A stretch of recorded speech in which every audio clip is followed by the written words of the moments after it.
Olá, amigos do GPEC, Grêmio Espírita Perseverança Caridade. O meu nome é Vanderlei, eu sou trabalhador desta casa. Mais uma vez estamos aqui nesta tarde de domingo para darmos prosseguimento ao nosso estudo sequenciado do livro Evangelho segundo o Espiritismo, essa obra maravilhosa que muito esclarece nosso entendimento com relação aos propósitos da vida, ao mesmo tempo que nos proporciona um entendimento maior das leis de Deus em manifestação e nos convida a fazer esse processo de autoconhecimento, da qual, nessa interação terapêutica com esse Evangelho, nós vamos cada vez mais ampliando a nossa consciência e possibilitando perceber a vida de um patamar mais elevado. Tá? Mas antes da gente iniciar a nossa leitura e os nossos comentários, gostaria de convidá-los a levarmos o nosso pensamento a Deus e ao nosso Mestre Divino, para agradecermos por essa possibilidade, porque são eles que nos permitem estarmos aqui com esse objetivo sincero e fraternal de compreendermos mais essa mensagem profunda e que tocam diretamente ao nosso templo íntimo, nos convidando a caminharmos na trajetória dessa vida no corpo físico com mais clareza, com mais lucidez, de forma que possamos aproveitar com êxito as oportunidades de crescimento e de aprendizado. Agradecemos o Mestre Divino por tudo, agradecemos por estarmos no corpo físico e hoje compreendemos a finalidade de estarmos aqui, que é o objetivo de evolução, e por isso mesmo hoje compreendemos também o propósito elevado das provas na qual nós somos muitas das vezes experimentados. Agradecendo de coração que vos pedimos humildemente para que o Senhor nos permita iniciar a nossa atividade de hoje, que assim seja. Então, assim sendo, como normalmente digo, eu gostaria de iniciar nossa leitura, cujo tema é o óbolo da viúva, que se encontra no capítulo 13, não saiba a vossa mão esquerda o que dê a vossa mão direita. Estando Jesus sentado defronte do gasofilácio, a observar de que modo o povo lançava ali o dinheiro, viu que muitas pessoas ricas o deitavam em abundância. Nisso, veio também uma pobre viúva que apenas deitou 2 pequenas moedas do valor de 10 centavos cada uma. Chamando então os seus discípulos, disse-lhes: Em verdade vos digo que esta pobre viúva deu muito mais do que todos os que antes puseram suas dádivas no gasofilácio, pois que todos os outros deram do que lhes abunda, ao passo que ela deu do que lhes faz falta, deu mesmo tudo o que tinha para o seu sustento. Marcos, capítulo 12, versículo 41 a 44, Lucas, capítulo 21, versículo 1 a 4. Muita gente deplora não poder fazer todo o bem que desejara, por falta de recursos suficientes, e, se desejam possuir riquezas, dizem, para lhes dar boa aplicação. É sem dúvida louvável a intenção e pode até, em alguns, ser sincera. Dar-se-á, contudo, seja completamente desinteressada em todos? Não haverá quem, desejando fazer o bem aos outros, muito estimaria poder começar por fazê-lo a si próprio, por proporcionar a si mesmo alguns gozos a mais, por usufruir de um pouco do supérfluo que lhe falta, pronto a dar aos pobres o resto?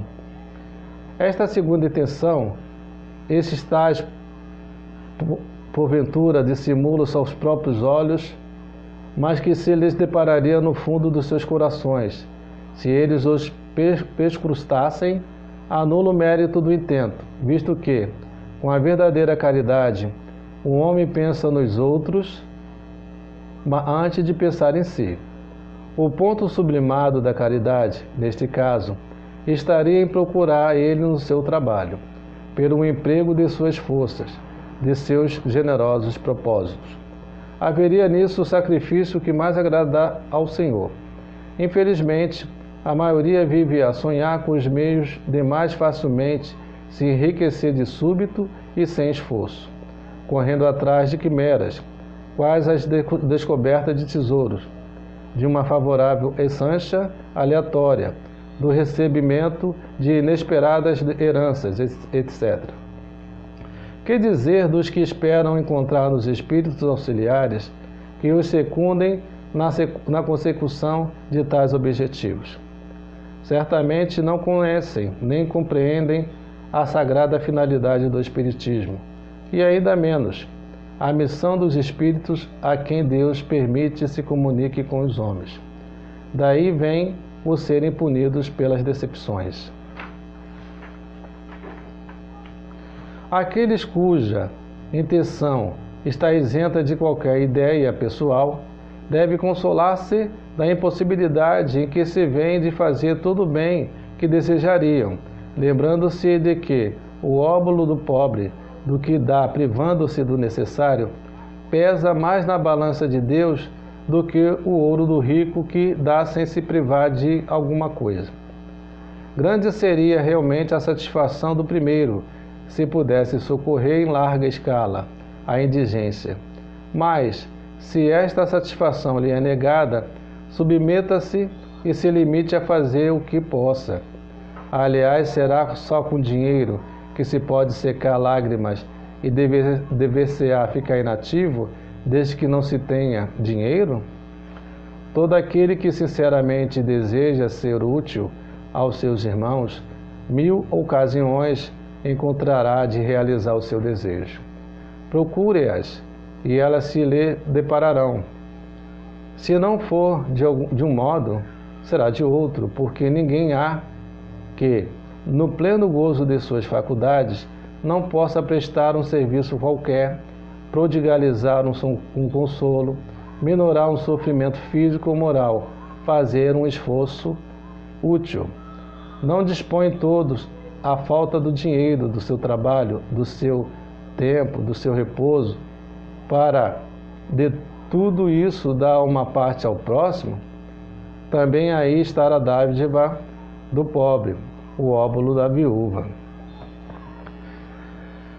Bem, meus amigos, a leitura desse texto, a gente já compreende o ensinamento profundo que Jesus tenta nos proporcionar. Ele traz justamente essa leitura que ele realiza naquele momento que ele se encontra no templo, em que é uma necessidade que a gente desenvolva essa percepção mais profunda com relação à vida, né, ao nosso comportamento, aquilo que realmente move as nossas intenções, a realização dos nossos atos. Então ele chama a atenção dos seus discípulos e aí ele mostra que aquele óbolo, né, da viúva, que é uma pequena moeda grega de pequeno valor, ela simplesmente deu, né, naquele exemplo, muito mais do que aqueles fariseus ricos que depositaram grandes somas ali no gasofilácio. Porque aqueles fariseus ricos, eles estavam comprometidos com a aprovação das pessoas que os observavam. Então, naquele momento, eles não conseguiam, né, isso de uma maneira ainda não consciente, estabelecer uma relação mais íntima com Deus. Porque o que realmente faz com que a gente estabeleça uma relação mais íntima, mais próxima de Deus, é quando a gente se movimenta no sentido de realizar algo bom com completo desinteresse pessoal, com o objetivo pleno realmente de cumprir aquilo que eu tenho fé, aquilo que eu acredito, bem como, se for com relação às pessoas, nós realmente estejamos movidos com o interesse exclusivo do bem do outro. Então é nesse sentido que a gente vai compreendendo que o texto nos traz que muitas das vezes a gente se depara com nossos questionamentos por não termos recursos para poder atender a necessidade do outro. Mas não é só com recursos materiais que nós conseguimos realmente nos aproximar e realmente servir ao outro, porque nós temos os nossos recursos internos que podem fazer com que o outro seja atendido nas suas necessidades dentro desse campo emotivo, mental e espiritual. Então a gente, cada vez mais, quando a gente vai compreendendo a dimensão desse texto, vai alargando as nossas percepções diante das possibilidades que a vida nos oferece. Então, o que chama a atenção é essa necessidade realmente a gente dar não só o que achamos que possuímos, mas dar algo que nós somos, dar algo de nós. Quando a gente dá alguma coisa material, se não for um afeto, um interesse realmente real pelo bem do outro, a gente não consegue estabelecer uma vinculação afetiva, uma relação afetiva. E permanecemos dentro do nosso círculo de indiferença e distanciado do outro. E o propósito de Deus, nós que estamos aqui subordinados a esses princípios de evolução, né? A evolução é uma lei, nós deveremos compreender que estamos aqui para nos movimentarmos no sentido de relacionarmos cada vez mais e melhor com os outros, para que a gente possa, nesse processo que a gente vai também estabelecendo a fraternidade real, através da nossa solidariedade, a aproximação com Deus. Jesus sempre deixou claro que o que faz com que a nossa consciência ascenda perante o nosso processo de crescimento é quando a gente realmente se move por esse sentimento de compaixão pelo outro. Quando a gente realmente começa a se sensibilizar com a dor do outro, disponibilizando sempre o melhor dos nossos recursos a benefício do outro.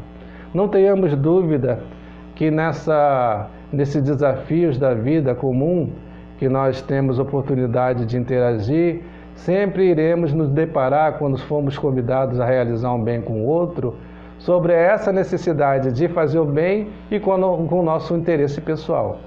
Então, nós estamos aqui justamente se reeducando nesse sentido de um dia tornar espontâneo essa vontade de fazer o bem, que isso um dia se torne espontâneo. Então, isso só vai se dar com o exercício e com a entrega, com o esforço que realizarmos. E sempre quando a gente se deparar com essas situações em que nós tenderemos a optar pelo nosso interesse pessoal, deveremos parar e refletir. O bem de todos atende também o meu interesse, né? Porque todos crescendo, eu também estou crescendo. E na medida que realmente eu posso possibilitar uma alegria, uma felicidade para o outro, eu também estou movimentando os meus bens espirituais, trazendo à tona, para que ele possa realmente abundar no meu psiquismo, abundar no meu templo íntimo e fazer com que isso modifique todo o quadro de realidade que eu possuo dentro de mim. E a gente percebe que cada vez mais que a gente vai compreendendo a dinâmica da vida nesse sentido, a gente vai crescendo também. No livro Lindos Casos de Bezerra de Menezes, talvez eu não consiga reproduzir com fidelidade, eu tive até a oportunidade de comentar essa história que eu li no nosso Evangelho na semana passada. E aí o fato nos conta da seguinte forma: o médico dos pobres, que é o nosso amigo Bezerra de Menezes, ele havia proferido uma palestra que tocou o coração de muitas pessoas. As pessoas ficaram muito enternecidas com as suas palavras, com a amorosidade com que ele entregava as suas palavras. Isso aí era natural do próprio Bezerra.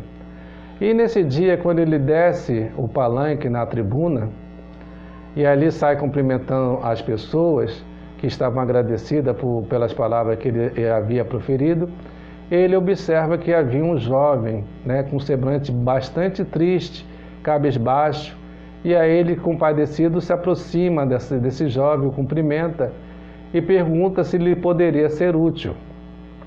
E esse jovem abre seu coração e diz que estava passando por imensa dificuldade financeira, porque ele estava desempregado e ele tinha filhos e esposa. e não estava conseguindo manter o sustento do seu lar. Bezerra de Menezes, como nós sabemos, ele era altamente desprendido.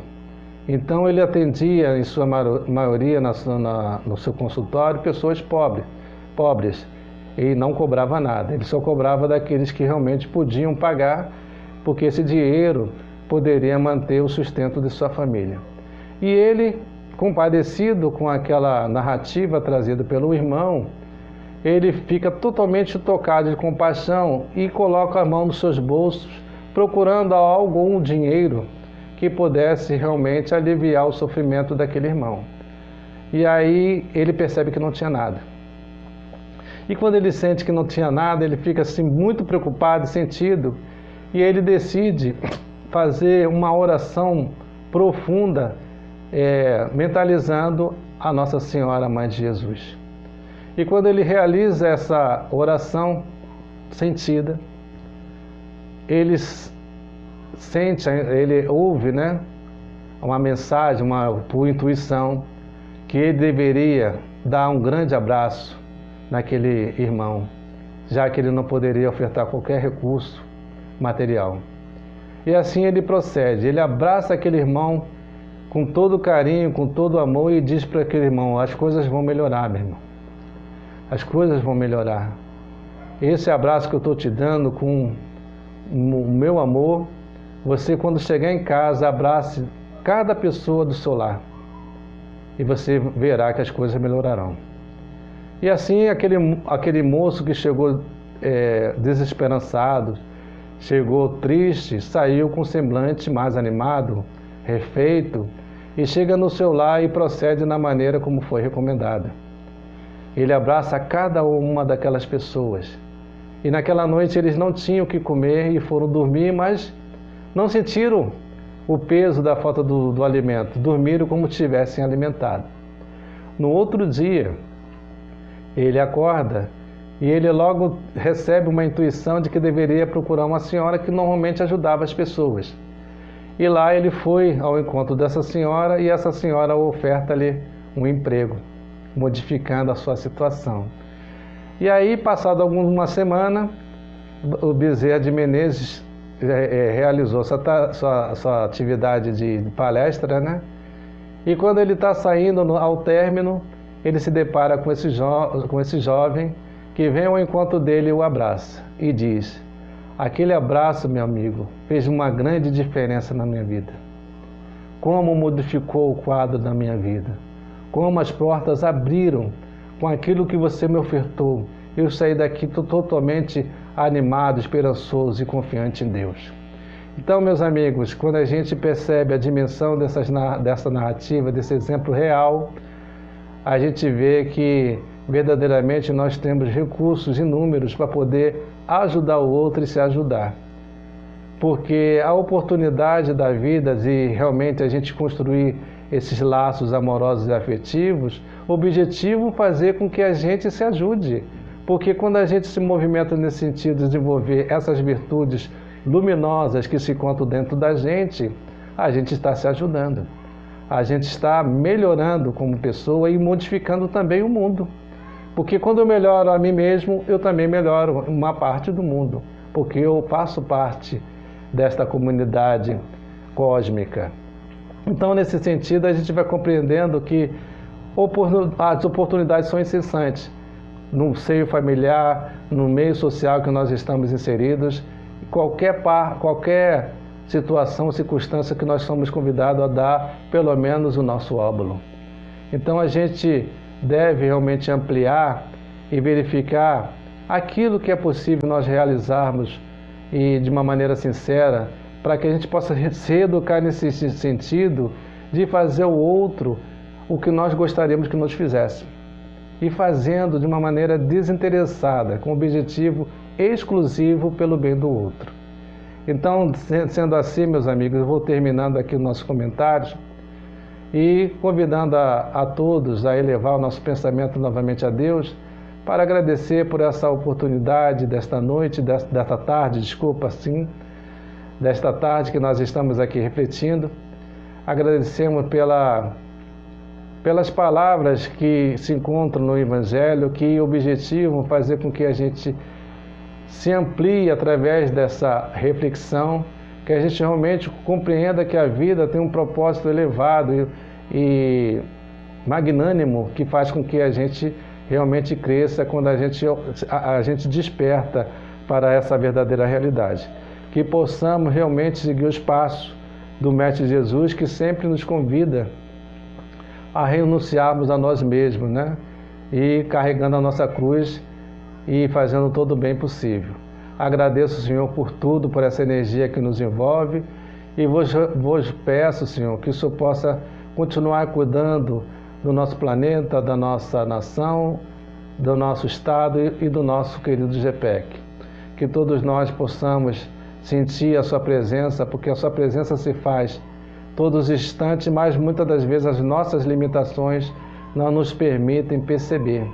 Então, uma vez despertos, né, deveremos nos conduzir de uma maneira mais lúcida para interagir cada vez mais amplamente com o Senhor. Obrigado por tudo, que o Senhor possa também envolver os trabalhadores do GPEC e aqueles nossos irmãos que ali normalmente vão buscar auxílio para suas dores. Que todos possam se sentir fortalecidos com essa energia amorosa. Agradeço por tudo. Eu gostaria de colocar para vocês que semana que vem daremos continuidade ao nosso estudo do Evangelho e esperamos a presença de todos. Um abraço, que Deus abençoe. Um beijo no coração.